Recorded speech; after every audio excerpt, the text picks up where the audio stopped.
Hello, everyone. I'm here to talk about Toy Story 4, which, in my opinion, is a wonderful addition to the series. Originally, I was concerned about them making another Toy Story film since the third film had a perfect ending, and I haven't been blown away by some of the other Pixar sequels, like Finding Dory and Incredibles 2, which were good, not great. So I was concerned that Toy Story 4 would fit into that camp, but I thought they really delivered this with this film, and it deserves to be right in the conversation with the other Toy Story films, and it is now a classic quadrilogy and not just a classic trilogy.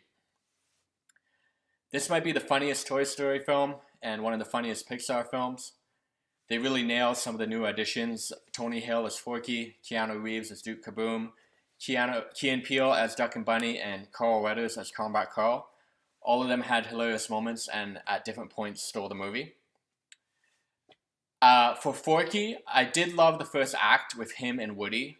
There's a great montage where Woody is trying to keep him from going back into the trash, and there's a new Randy Newman song, and they just have a really nice buddy relationship at first. But I do find in the second half of the film, after Forky finds out who he is relatively early, who finds out who he is emotionally, he does get a little bit lost in the shuffle and became a little bit less interesting to me as a character. One of the best characters in the film was Gabby Gabby, played by Christina Hendricks. She's just this great mix of being a creepy villain with her slappy dolls, but also sympathetic. I wouldn't even go as far to call her a full-on villain without giving too much away. And I thought that was a nice change of pace compared to Stinky Pete and Lotso in the last two films, which were definitely villains. The resolution to her character was the most emotional moment in the film for me, even more so than Woody's ending.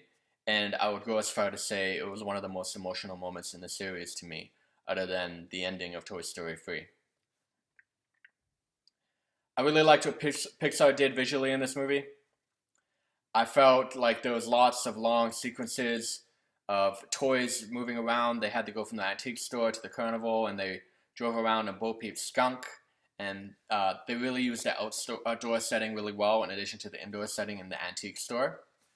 And it just felt like the world kind of came alive to me. There's this whole new world that Bo Peep is showing Woody, where the lost toys kind of have their freedom. And it felt a little bit free to me, even though a lot of the film does take place in the antique store. And there's just a lot of things going off. By that I mean characters avoiding each other, characters passing one thing to another, just almost like billiard balls hitting each other. I just felt the way it was all put together visually was really well done by Pixar, and it just felt like the visual sequences like that really carried the movie instead of the plot for long sequences. And I really liked that Pixar was able to tap into that mode, because I'm not sure in films like Incredibles 2 and Finding Dory 2 they were able to do as much visually as they are in this film. For the second film in a row, I felt like Buzz Lightyear took a little bit of a back seat. His role is more like a comedic role, closer probably to the other toys than he is to Woody at this point. Whereas in the first two films, he was definitely 1B a little bit. It was always the Woody show, but Buzz Lightyear was just definitely closer to main character than he has been in recent films. Jessie also doesn't do too much in this film. Some of the other toys also take a back seat. It's been pointed out that Slink, you can barely notice he's in this one.